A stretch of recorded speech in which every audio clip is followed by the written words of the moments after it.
O Eduardo continua agora para esse debate com o tema regulação tarifária, um novo regime para uma nova realidade.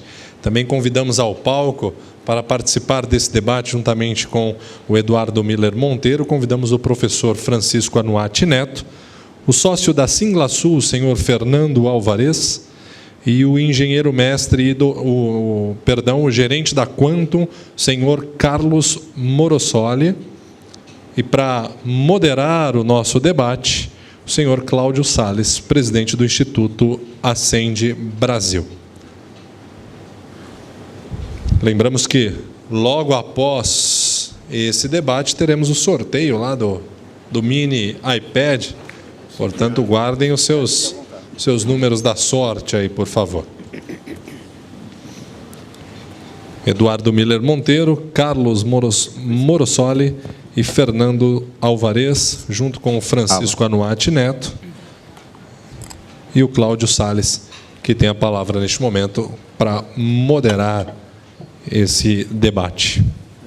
Começo reiterando aqui também, de minha parte, o agradecimento aos painelistas, Michael Pollitt e Tiago de Barros, enfim, pelo que nos apresentaram. E vamos direto ao ponto aqui, né? A ideia é aproveitar os especialistas para discutir esses temas, e eu começo fazendo a primeira provocação.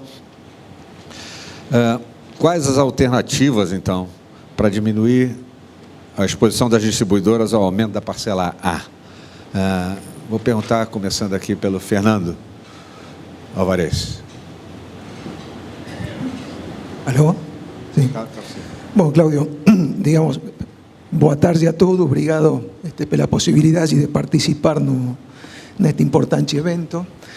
E eu não gostaria de dar uma resposta em termos de curto prazo, porque acho que a apresentação de Tiago foi muito clara e eu não tenho condição de agregar... Me permite uma breve interrupção, Fernando? Até porque todos nós assistimos aqui o que foi dito. Então, para aproveitar o máximo do que vocês tragam, o que for repetição, vocês só mencionam e vão adiante. Quer dizer, eu gostei do jeito que você começou, por isso que me ocorreu isso agora. Quer dizer, não precisa repetir o que ele disse, se vocês concordam, aponta e aí acrescenta o que você queira criticar ou adicionar ao tema, porque assim a gente pega mais de vocês para se somar em termos de crítica ou análise ao que já foi dito até aqui. Tá? Sim, ou seja, dado como está formulado o modelo que bota a responsabilidade, de alguma forma, da compra da energia nas distribuidoras como um agente passivo, mas através de um mecanismo, teoricamente, de pass-through, estas soluções que estão se tentando desenvolver são soluções que vão a melhor equilíbrio disso e também a uma melhor sinalização de preços, os efeitos do gerenciamento do consumo do lado dos consumidores residenciais. Agora, já vendo o modelo desde a óptica de longo prazo, já esquecendo como é o sistema no Brasil, pareceria ser, e mesmo pegando as ideias do que foi discutido hoje, pareceria muito mais racional ir a um sistema no qual actividade monopólica, que es explícitamente actividad de fío, debería ser regulada en forma independiente de actividades de comercialización. Entonces, la pregunta es, si a gente se está discutindo un modelo de precios, no un modelo de custos, no cual a gente puede establecer precios no limite horarios de energía, podría ser establecido un mecanismo a través de contratos bilaterales o que sea de gerenciamiento de las compras de energía a través de una organización diferente que se va a llamar comercializador. Y un distribuidor básicamente va a estar tomando cuenta de un servicio de fío, va a estar regulado un pedaggio y ese costo de energía será repasado periódicamente a consumidor. Eu me lembro, no caso, por exemplo, da Argentina, e eu sei que aqui tem restrições também jurídicas e legais, como o Tiago bem indicou, mas eu quero pular um pouquinho isso, porque senão seria entrar numa discussão que não seria meu mérito. A gente tinha definido, em um momento, tarifas que tinha a possibilidade de o que se llamaba, los clientes cativos, ellos compraban un mercado que se llamaba mercado sazonado. Y un mercado sazonado era no más do que a média do mercado spot. Então, tinha um preço horário, esse mercado sazonal tinha horizonte, acho que de 3 meses. Esses 3 meses capturaban o valor medio de ese mercado spot y ese mercado spot era automáticamente, esa media era automáticamente repassada y después compensada. Eso podría ser feito a nível mensal também, sem problema nenhum. Se não tivesse essa restrição do ponto de vista dos dispositivos legais, no limite, a gente poderia separar as duas atividades, atividade da distribuição, da atividade, perdão, atividade de fio, da atividade da comercialização. Agora, uma alternativa é, dada a impossibilidade de fazer isso, bueno, certamente embutir o tema de gerenciamento de compra de energia dentro da distribuição tem implícito um risco. E esse risco, eu entendo que tem que ser considerado e tem que ser remunerado. Porque o que está acontecendo é isso, é um risco que está sendo embutido para a atividade de distribuição. Não? Carlos e professor, vocês querem fazer algum tipo de construção em cima da... Boa tarde a todos, obrigado pelo convite. Eu acho que o mecanismo que foi bolado agora pela ANEEL basicamente compreende as características dos mecanismos que de alguma forma se utilizam em outros países ou em outros setores, né? Que significa que são compensações em prazos temporais muito mais curtos do que significa uma compensação anual, como o que acontecia até há pouco tempo atrás, né? Acontece isso no setor de gás canalizado, no qual o preço do custo da molécula e o transporte se atualiza a cada 3 meses, por exemplo, em alguns estados aqui em São Paulo, principalmente. E, então, eu acho que o mecanismo encontrado é bastante eficiente e, de alguma forma, tem funcionado bem. Acho que o caminho é esse mesmo. Professor. Eu acho que... Ok.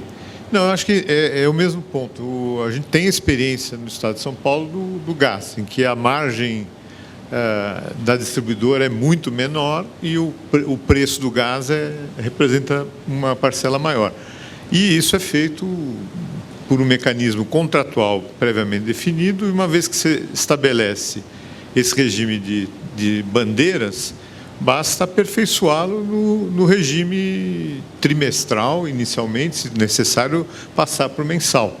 Não vejo dificuldade de, uma vez que se entende claramente, estamos falando de preços da energia que é entregue e não o serviço fio, essa separação no mundo do gás é muito clara e nunca foi questionada por esse aspecto. Então, acho que é um aprendizado a criação das bandeiras, mas elas devem deixar de ser bandeiras e ser tratadas como preços eficientes, inclusive discricionários, porque não há sentido você estabelecer uma tarifa nacional e acertar sempre, vai errar com certeza.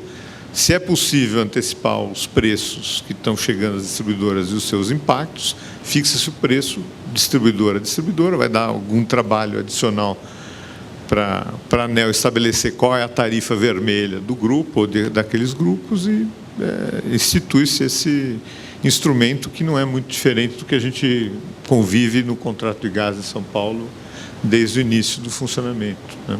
É um modelo, ambos modelos inspirados nos regimes de pass-through e importados para o Brasil, mas é um aperfeiçoamento bem-vindo para a estabilidade do negócio, e eu acho que isso,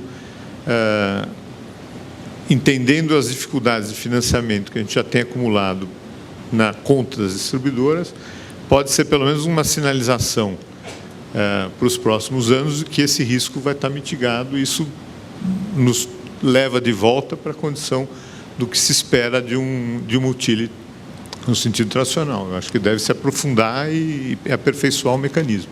Sim, na realidade, isto não é outra coisa que a transferência do sinal econômico de escassez que tem na geração, escassez de água nesse caso, que é transferido para o setor consumidor, né?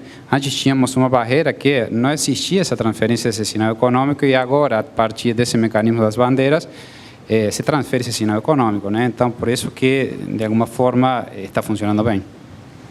A gente vai partir agora. Fernando quer complementar? E a gente vai partir para a outra pergunta. Alô? Sí. No, a única reflexión que gostaria de apresentar agora é, a pergunta é isso um mercado monopólico ou um mercado concorrencial? Monopólico ou um mercado concorrencial? Eu acho que um mercado concorrencial. Então, por que tem que estar atrelada essa atividade própria da distribuição? O caso de São Paulo, tudo bem, é assim, mas poderia não ser atrelada a atividade própria da distribuição e poderia gerar outros nichos de mercado que poderiam gerir muito mais eficientemente a compra de energia, como acontece no Reino Unido. No Reino Unido, você entra no site na internet e você escolhe qual será tu fornecedor, você escolhe o preço, escolhe o comercializador. Só isso. Ok, obrigado, Fernando. O Fernando indo além aqui, ousando mais na reflexão. Queria mudar um pouquinho de assunto. Voltar, então, para o modelo atual de estimativa de demanda, até para modelar a quantidade que vai ser leiloada nos leilões regulados. A gente já citou aqui, provocamos, o Thiago deu a opinião dele, queria ouvi-los agora. Deve-se pensar em devolver ao governo, às distribuidoras, perdão, a responsabilidade pela gestão do seu portfólio de energia, ou seja, hoje ela tem todo o ônus, mas não tem nenhum bônus com a gestão desse portfólio de energia. O que vocês pensam sobre isso? Agora, eu não tenho mais a mão do governo, eu assumo todos os riscos, mas também, em contrapartida, tenho os benefícios atrelados aos riscos que eu estaria assumindo para montar o meu próprio portfólio dos elétrons que eu vou distribuir. Então, essa é a pergunta. Talvez começar com o professor, para mudar um pouquinho. Acho que a pergunta agora ficou difícil, porque, no fundo, acho que do mesmo jeito que não respondi como o Fernando, que já avançou um pouco na mudança, na repensar o sistema, eu acho que se a gente vai começar agora, eu posso me dar, como acadêmico, eu posso, agora, já que ele foi mais ousado, me dar a liberdade de repensar o modelo de distribuição, a forma de precificação e assim por diante. Mas eu acho que, para ser, nós estamos o meu sentimento é que nós não devemos fazer reformas estruturais nesse contexto. Acho que as apresentações que foram feitas nesses dias nos mostram que basicamente existe uma trajetória de mudança do negócio de distribuição no mundo, e o que eu vejo é que pelo menos nesse curto período de tempo, essas mudanças estruturais vão demandar um debate com a sociedade muito mais profundo que a gente possa, vamos dizer assim, aprofundar muito e desenvolver hoje aqui. Ficando ainda no marco regulatório atual, eu acho que existe um espaço bastante grande, né, quer dizer, entendendo que o regime de contratação atual não vai mudar, é possível aperfeiçoar sistemas de preço, né? A outra coisa é como nós vamos aproveitar a mudança, fim dos contratos e reorganizar esse mercado. Eu poderia passar a bola adiante, mas eu acho que o que a gente precisa agora, pelo menos nesses próximos anos, é abrir essa agenda que foi colocada ao longo do seminário, né? Nós temos uma agenda ampla, as proposições feitas na parte da manhã, de como melhorar o sistema de alocação, os critérios de leilões, ou seja, a agenda é muito ampla para o setor elétrico, já são muitos anos que o modelo, foi implantado em 95, durou a primeira rodada nem 10 anos, nós estamos passando agora para a segunda rodada e provavelmente nós temos outros desafios, que é o fim dos contratos de concessão, qual o novo modelo de concessão, que abre uma janela, aí sim, para se rediscutir o pensamento o que é o modelo do setor elétrico que o Brasil precisa para fundamentar o crescimento. Eu acho que essa é uma outra agenda, vou passar adiante, mas eu acho que a gente está mudando a agenda, ampliando, e eu acho que é a agenda a ser discutida mesmo. Entendi meu ponto, é a questão da gestão da contratação ficar do lado da distribuidora, né? Bom,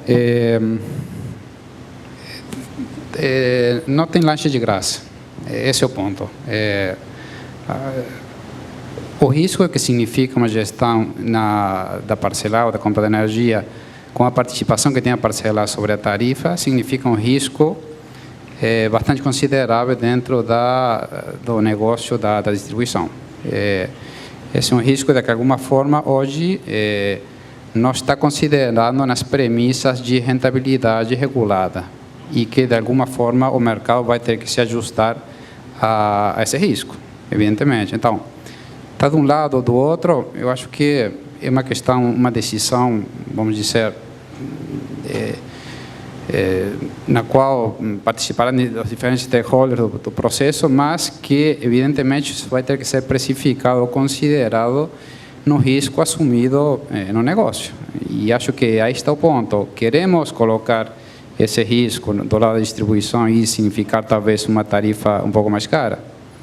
E acho que o ponto para mim seria esse.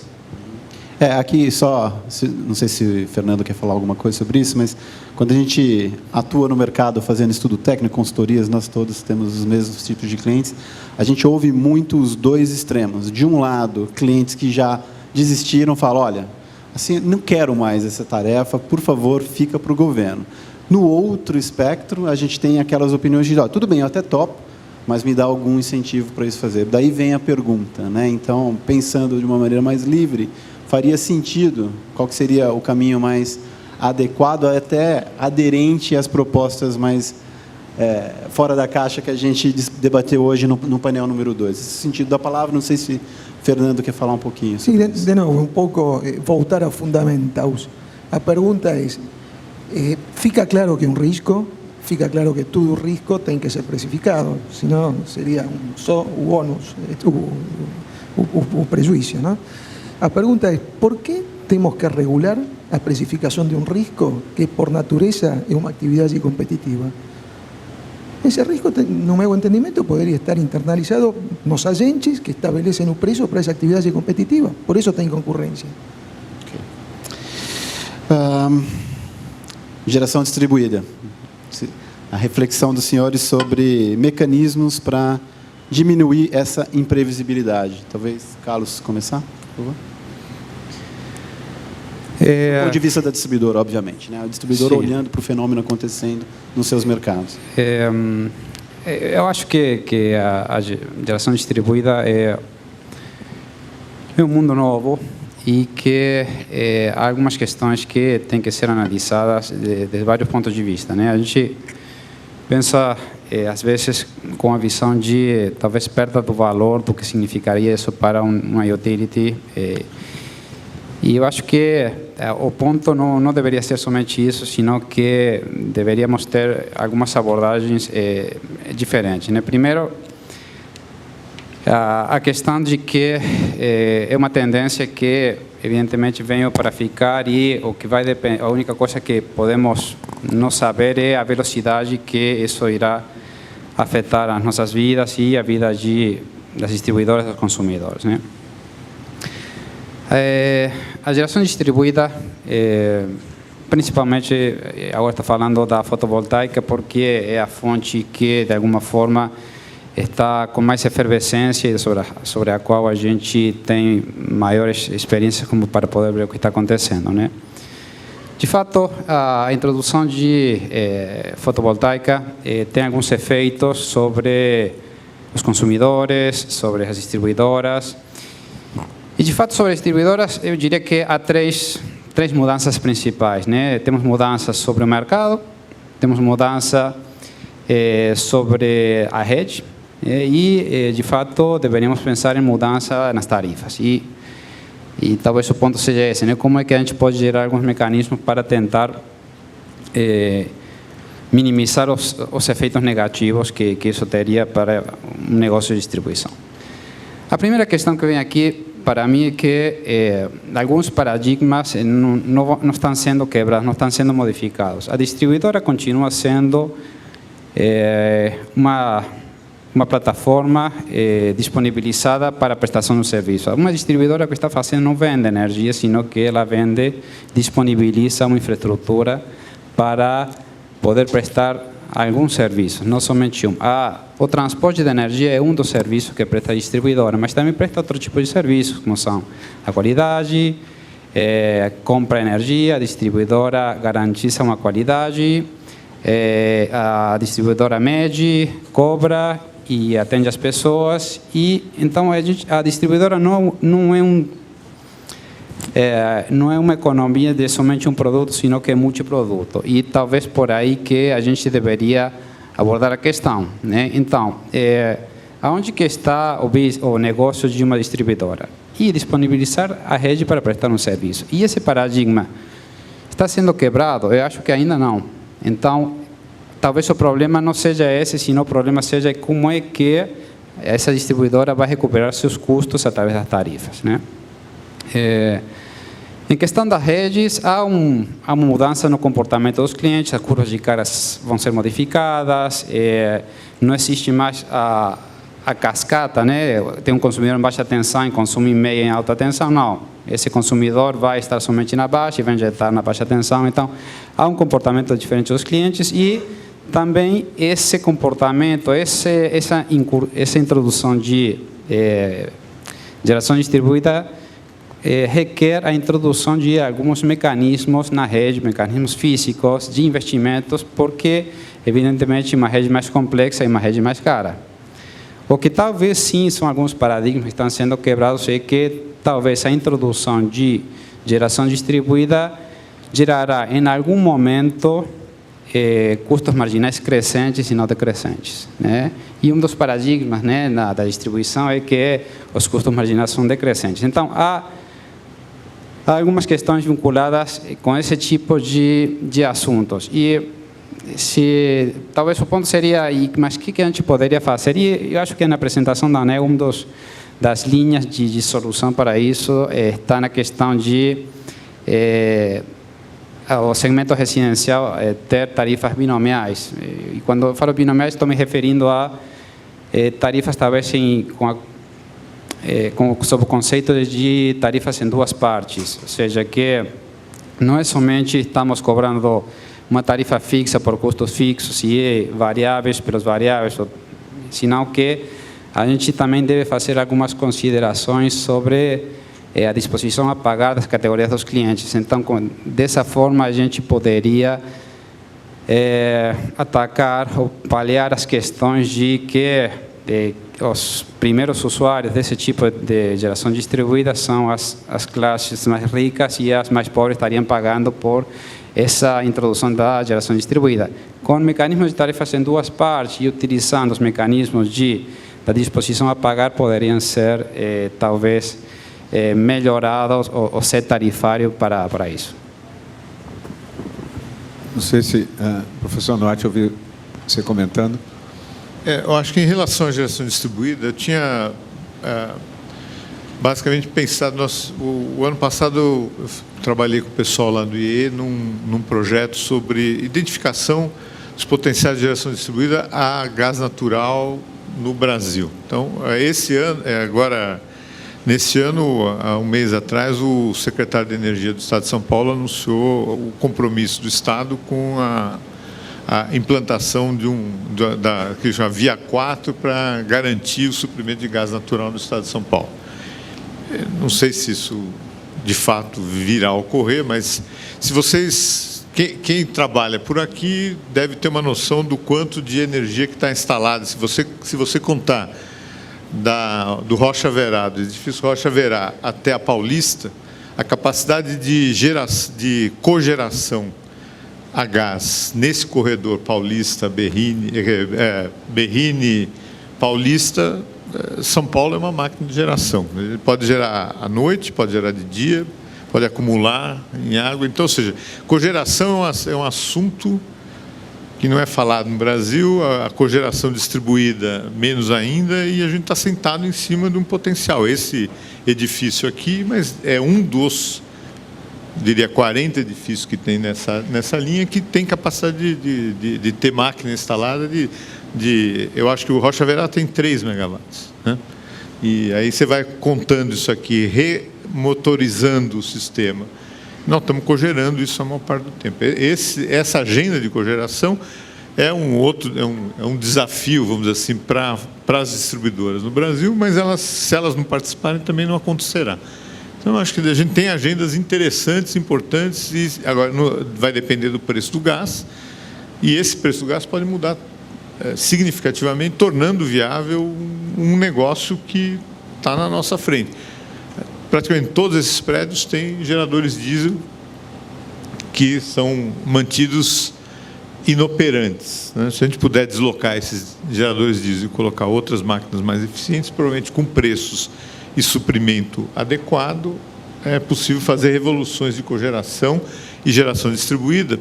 E isso me leva para outra agenda, que é uma agenda, essa sim, regulatória, porque uma coisa é pensar em geração distribuída fotovoltaica com pequenos impactos em redes e de um outro lado. Agora, eu estou falando agora de geração distribuída que injeta energia e potência na rede, né, e que tem que ter centros de despacho coordenados por distribuidoras locais. Ou seja, a ideia de utilizar a cogeração em rede necessita um outro tipo de inteligência que não está desenvolvido. E aí entra também em conflitos ainda regulatórios, porque pensar essa solução no contexto brasileiro significa discutir com a ANEEL como se faz a regulação de um caso específico, que é o despacho. Nós vamos ter ou geradoras despachando, ou ainda uma outra complexidade, porque nós temos um regulador de gás no estado de São Paulo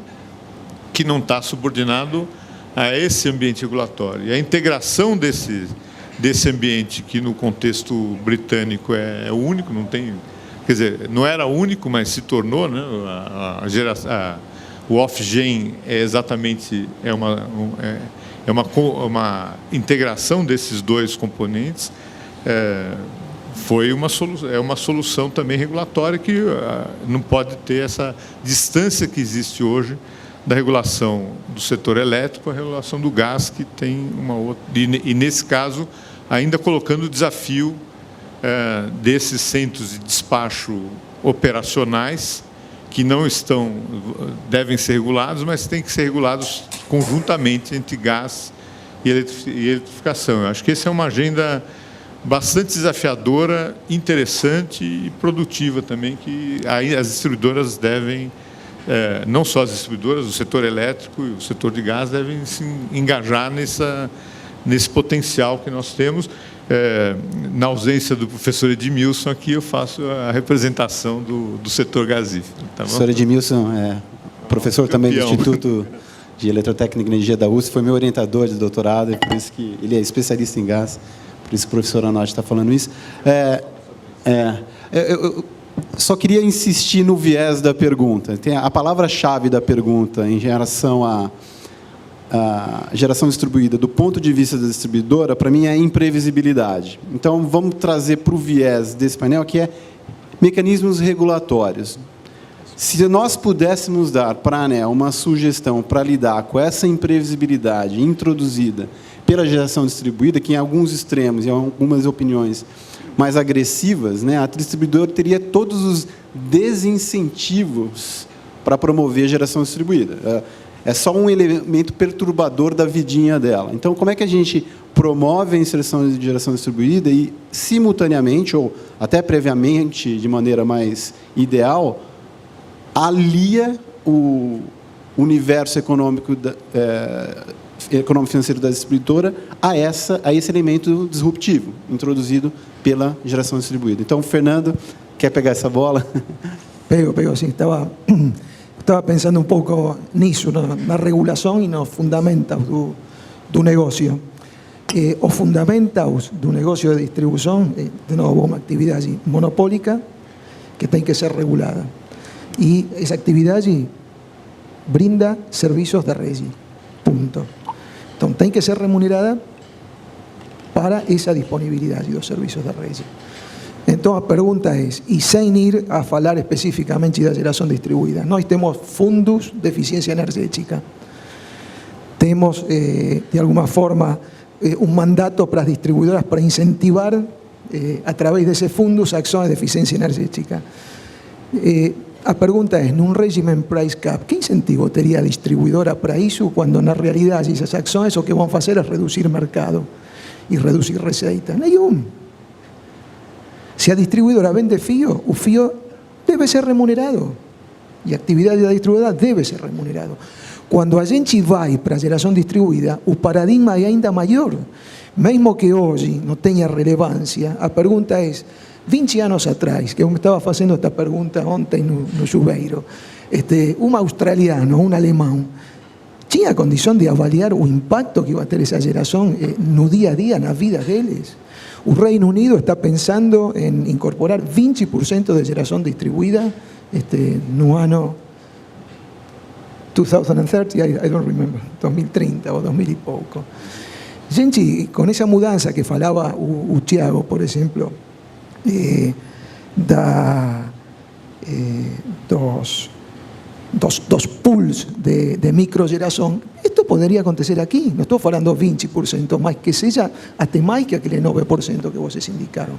Isso vai gerar uma modificação na forma de remunerar aos distribuidores. Então, acho que temos que pensar em mecanismos que garantam essa remuneração. Esses mecanismos, de alguma forma, vão na linha de independizar a remuneração do distribuidor do mercado da demanda que ele atende, porque ele tem ativos que já foram construídos com uma lógica linear.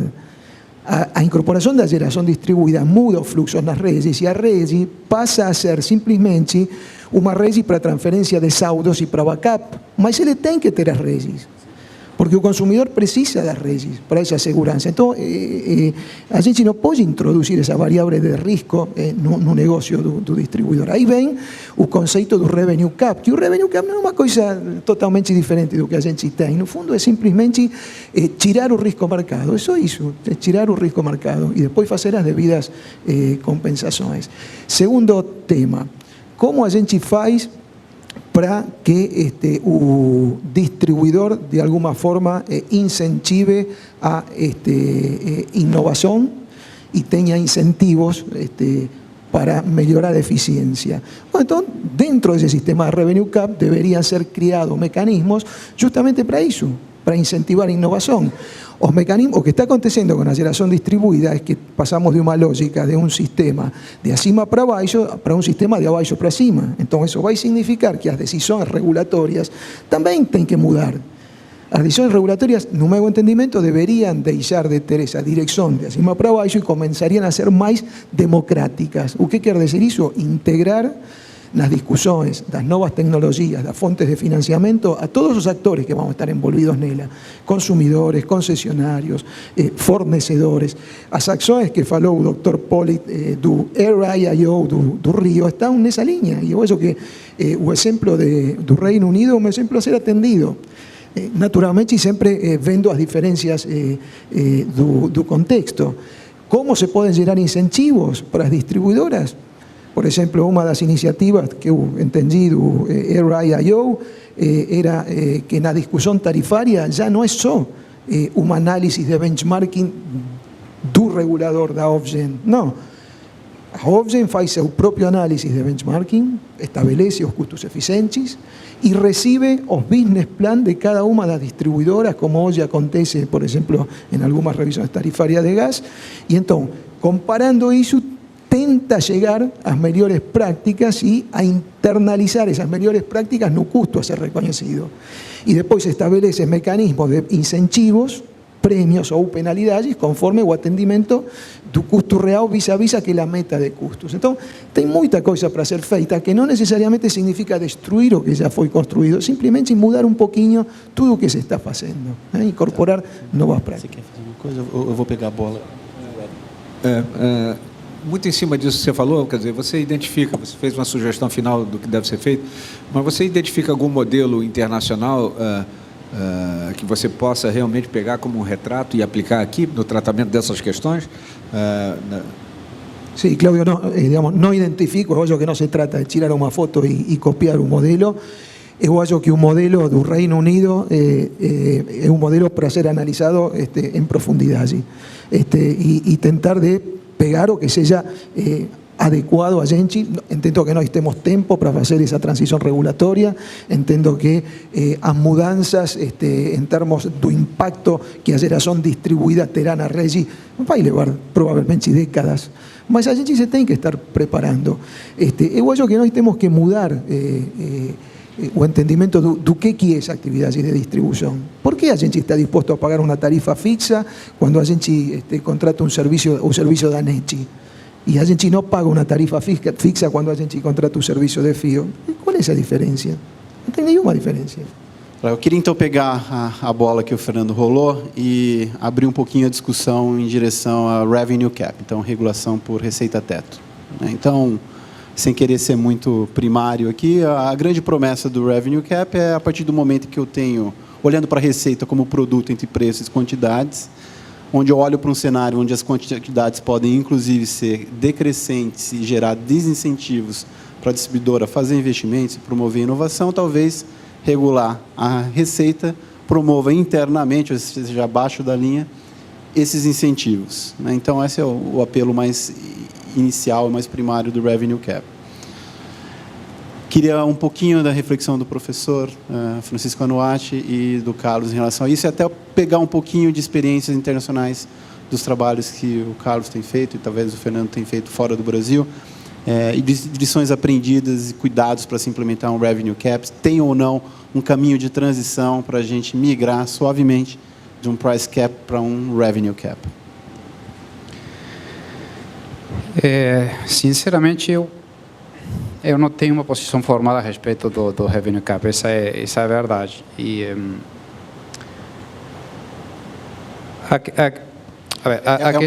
é uma dúvida conceitual ou baseada em observação? Não, dependendo de como que se considera o revenue cap.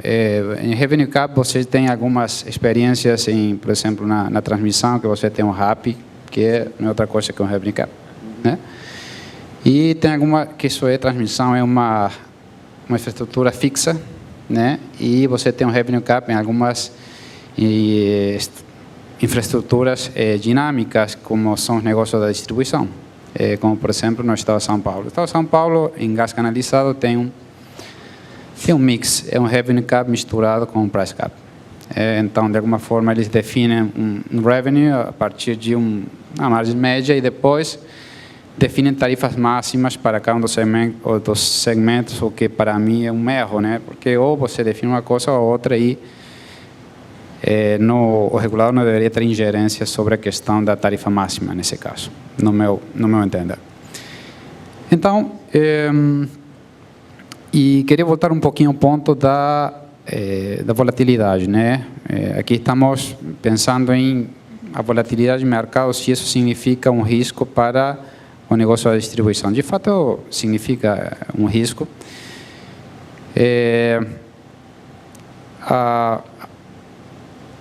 O negócio tradicional de distribuição de energia elétrica é um negócio que sempre cresce, ou se mantém. Salvados alguns casos de crises, que eu não me lembro em que ano que aconteceu, né? Mas talvez nesses anos aconteceu alguma crise, mas que o mercado foi reduzido, né? Mas hoje, como se define a tarifa de distribuição de energia elétrica? Se tira isso do mercado, um custo, e esse custo é dividido pelo mercado, e dessa forma se calcula uma tarifa. Se depois esse mercado é menor, evidentemente há um prejuízo para a distribuidora, né?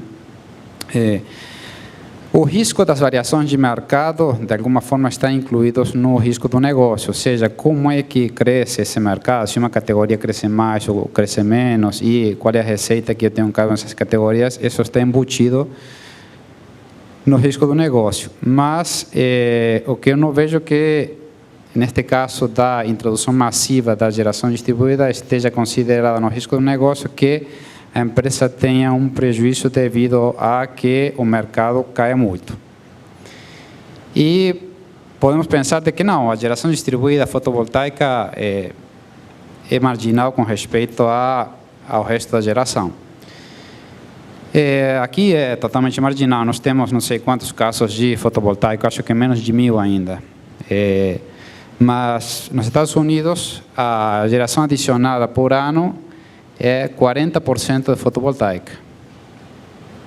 Então, a energia que se gerou, que se adicionou em 2014, eu acho que foi 40% fotovoltaica, o resto 40% a gás e o resto foi carvão e algumas outras fontes. Então, a questão, voltando um pouquinho à questão da volatilidade, eu acho que a tarifa pode tirar muito da volatilidade, né? Porque a volatilidade está na quantidade de energia, no commodity que circula, né? Mas os custos que são fixos continuam sendo fixos. Então, se a gente conseguir estabelecer uma tarifa binômica ou trinomial, aliás, poderia ser também, se poderia dar esse sinal eficiente para os consumidores. Aquele consumidor que assume um sistema fotovoltaico, ele irá ter que estar conectado na rede e deverá pagar por isso. Quanto? E bom, aí é que tem que ser feitos os cálculos necessários da utilização, como que é feita essa utilização. E aí vem o negócio da questão das baterias, né? A questão da armazenagem de energia era uma questão que sempre se falava, a energia elétrica não se armazena, ao menos não é economicamente viável armazenar energia elétrica. Agora já é, ao menos em alguns lugares já é. As baterias Tesla já são uma realidade. Outro dia estava lendo de que eles têm a demanda coberta até 2018 e que estão pensando aumentar o tamanho da fábrica. Então, evidentemente, quando a gente achar uma solução para a questão de geração distribuída, já vamos estar atrasados, porque vamos ter que pensar para a questão da acumulação de energia, de guardar energia no carro elétrico, numa bateria que tenhamos em casa. Mas, para mim, a questão da volatilidade poderia ser resolvida através de uma questão tarifária. Alguém quer adicionar alguma reflexão nisso? Só em relação ao revenue cap, acho que o ponto principal é a dimensão de crescimento do Brasil ainda, né? Então, esse é o modelo, quer dizer, o revenue você vai fixar o quê? Uma trajetória de crescimento médio anual e que vai variar de acordo com o planejado no período do ciclo tarifário de 4 anos. Você vai projetar o crescimento. Se esse crescimento não ocorrer no ritmo, você transferiu renda para a distribuidora se necessário. Então, acho que não haveria muita diferença do regime de price cap de hoje para o regime de revenue cap. O que me parece que nós estamos discutindo é como isolar aquilo que a gente chama de remuneração da parcela B, atendendo às demandas de crescimento no horizonte. O plano de negócio, acho que uma das lições que a gente pode aprender e que é praticada aqui na regulação do gás do gás e do saneamento em São Paulo, mas é o modelo que a maior parte dos países da América Latina usa, você continua fazendo o price cap com um plano de negócio a sério. Quer dizer, o incentivo todo é o incentivo de revelação do melhor plano de negócio que a distribuidora pode fazer. E a ANEEL nunca confiou nesse modelo de plano de negócio, né?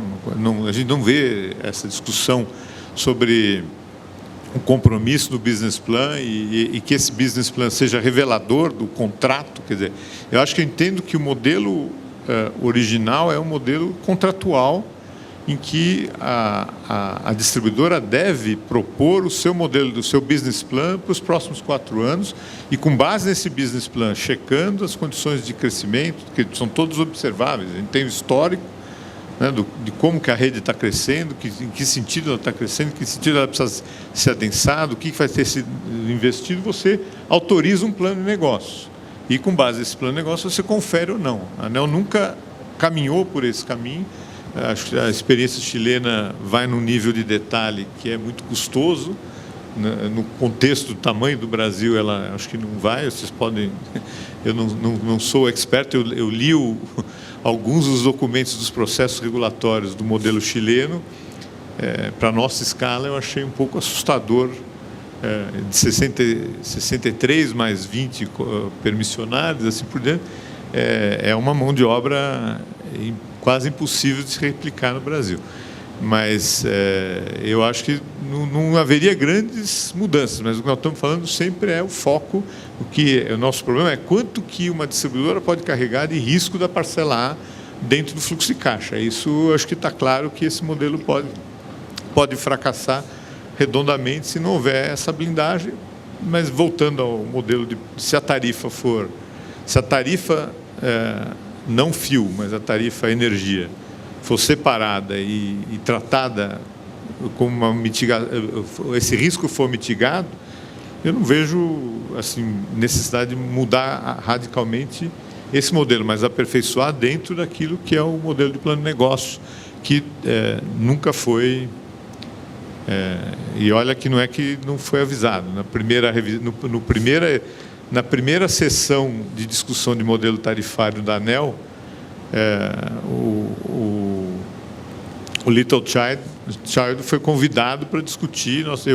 Eu passei um dia inteiro lá com o staff da ANEEL discutindo exatamente plano de negócio. Então, ou seja, eu sei que esse assunto já passou pela história e se escolheu um modelo que está disfuncional. Esse é o grande ponto, né? Queria mudar um pouquinho de assunto, e a gente tem 10 minutos, estamos chegando ao final do debate aqui. Um dos dilemas que vocês vivem, eu sei que vivem, principalmente durante os ciclos de revisão tarifária periódica, são os dilemas que opõem, no bom sentido da palavra, as concessionárias com o regulador, no sentido de quais ativos e de que forma eles serão reconhecidos na base de remuneração, que depois se transforma na BRR, na base de remuneração regulatória. Se com os ativos atuais, elétricos, tipicamente elétricos, já há essa dificuldade, olhando para as implementações de redes inteligentes e Smart Grid, que vão ter que contar com outra base tecnológica, outra natureza de ativos, essencialmente telecom e sensoriamento, né? Vocês acham que temos à frente um cenário preocupante em termos de reconhecimento desses ativos, ou seja, a mão do regulador vai hesitar naqueles momentos de reconhecimento na hora de incorporar esses ativos à base? E se vocês já estão trabalhando nesse tipo de dilema nos seus clientes? Talvez começar com o Fernando. Sim, é um dilema e é um problema. Imagina hoje que a gente está discutindo a ociosidade de um transformador que é uma conchinha, não? Que a gente diz, a gente imagina este problema.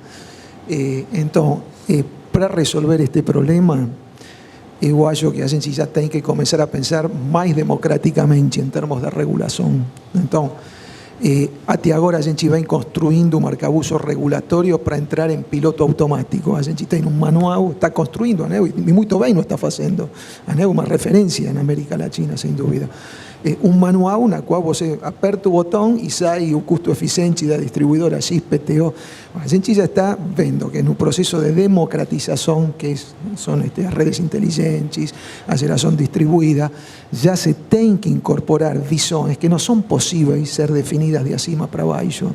Então, o regulador passa com um rol mais de articulador, que é capturar do mercado, da indústria, as melhores prácticas a través de audiências públicas, a través de discussões públicas, para definir quais serão as melhores tecnologias.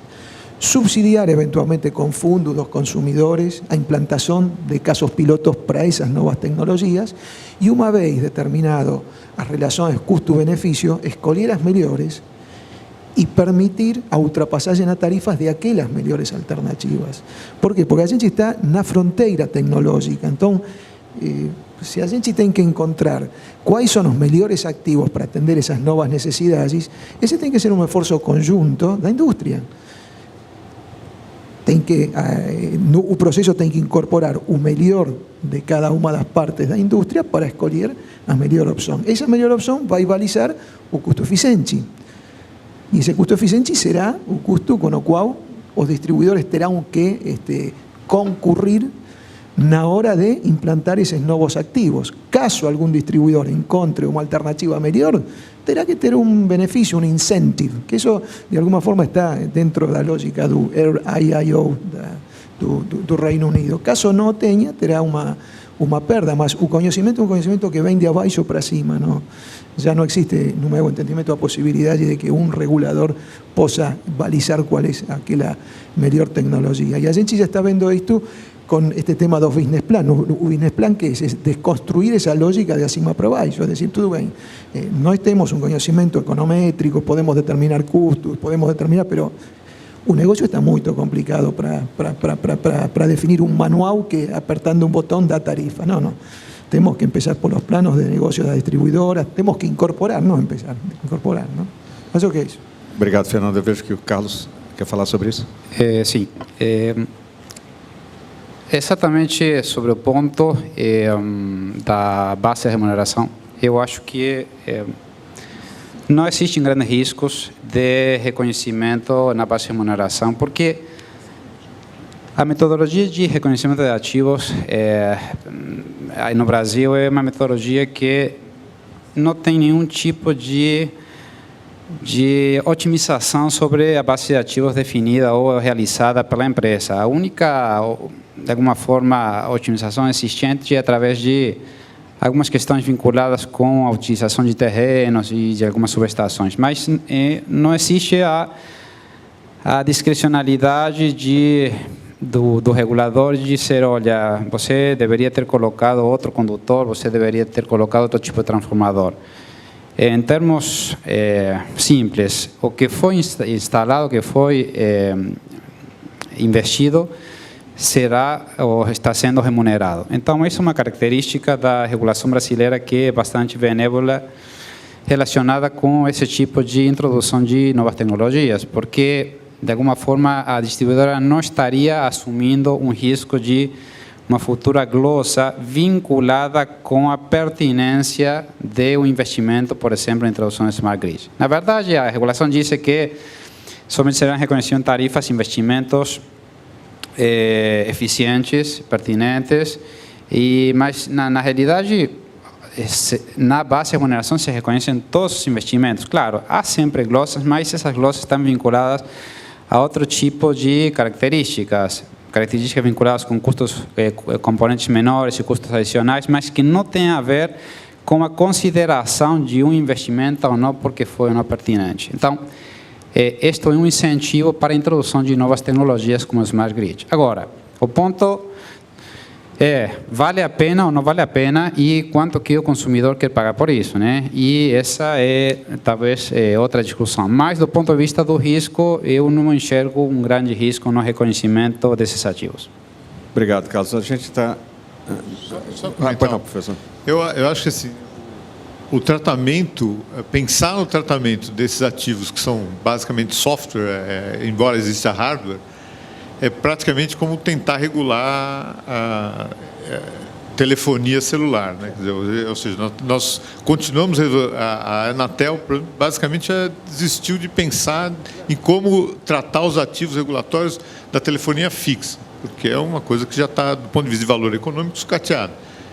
Se investiu muito nisso e não tem o menor sentido querer valorizar o custo histórico corrigido. Se a gente fosse aplicar isso, todo mundo desligaria os telefones fixos de casa.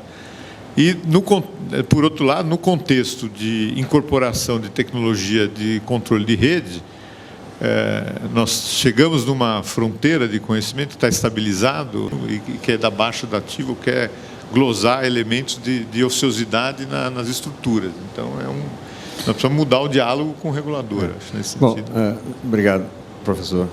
Nós estamos aqui no final, literalmente batendo no tempo certo. E para fazer, então, um grande finale aqui com a provocação, eu vou fazer a mesma pergunta para vocês, mas com 1 minuto só para cada um responder. No topo do pensamento de vocês. Como é que será uma empresa de distribuição de energia aqui no Brasil daqui a 10 anos? Descreva em 1 minuto. Vamos lá, Carlos. Eu acho que será uma empresa que vai estar bastante já acostumada à introdução de energia fotovoltaica.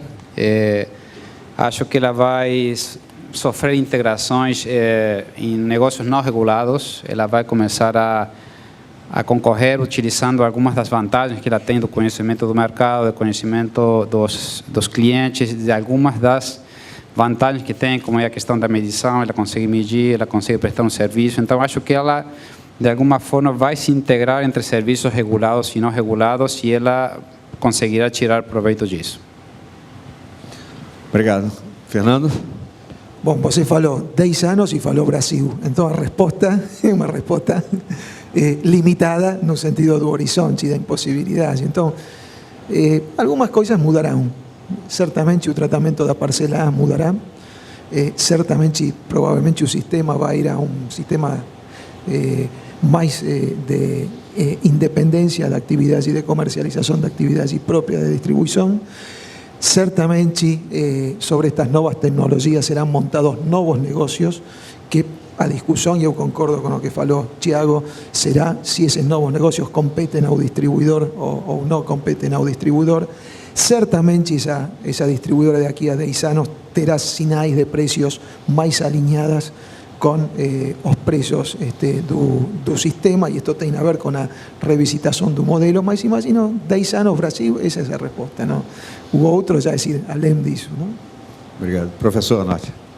Bom, eu vou fazer uma aposta no sentido especulativo, tá certo? Nós vamos ter o projeto do secretário de Energia completamente implementado, o pré-sal vai nos inundar de gás natural e praticamente as distribuidoras vão fundir seus negócios para atuar nesse mundo que é um mundo que mistura energia elétrica com gás natural, e é essa aposta que eu falei aqui. A Berrini vai ser o maior produtor, talvez uma das maiores usinas do estado de São Paulo.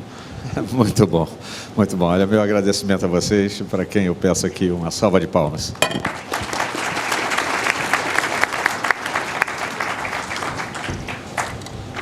Nós agradecemos aos painelistas desse último painel da nossa Brasil Energy Frontiers 2015. Lembram-se daqueles papeizinhos com os números? Fiquem com eles na mão agora, por favor, porque nós vamos fazer o sorteio de mais um mini iPad. O Cláudio já está aqui para fazer o sorteio. Já vi. Opa, de novo aqui.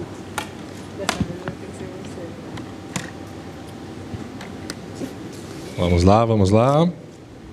Peguei 3, vamos ver. Vamos na ordem que ele pegou aqui, hein? 2555. 2555. Não. Vamos lá, o próximo. 2517. Já saiu a ganhadora. 2517. Não, essa salva de palmas é, na verdade, a frustração por não ganhar. São palmas amarelas. Por favor, venham para cá.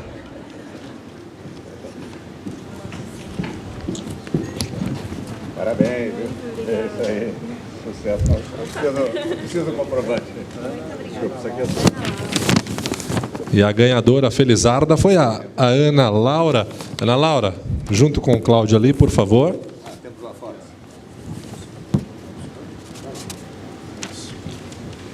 Vai lá.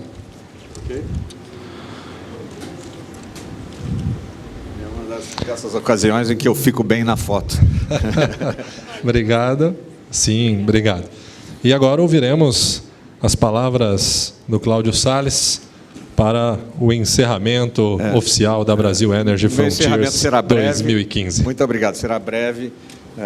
Enfim, e começando com uma frase meio olímpica, já que estamos no ano de pré-Olimpíada, nos veremos aqui de novo daqui a 2 anos, para pensar novamente o futuro, sempre atropelado por esse presente emocionante que é o setor elétrico brasileiro. Não quero fazer isso, enfim, essa despedida, sem um agradecimento importante. Nós passamos esses 2 dias olhando temas muito desafiadores, mas que foram bem enfrentados graças à presença, principalmente dos nossos keynote speakers. Eu agradeço muito a Hugh Rudnick, que fez a palestra Master aqui ontem, a Julian Crislow e Altino, que lidaram, Altino Ventura Filho, que ontem lidaram com as questões da expansão da oferta daqui para frente, da oferta de energia.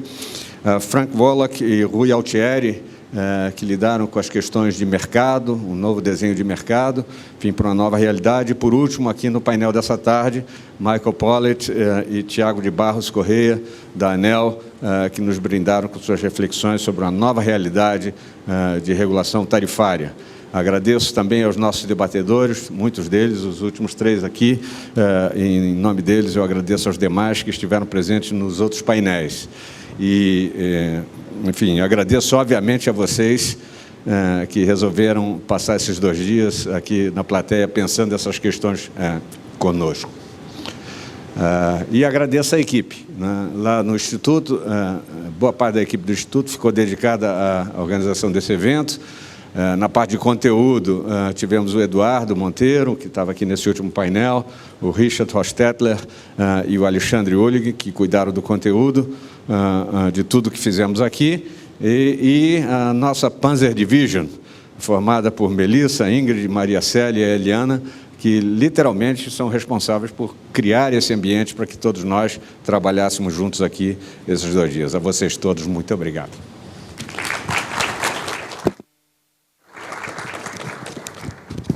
E até daqui a 2 anos, breves, escolheremos os 3 emocionantes temas que vamos tratar e certamente, enfim, nos empenharemos nisso. Muito obrigado.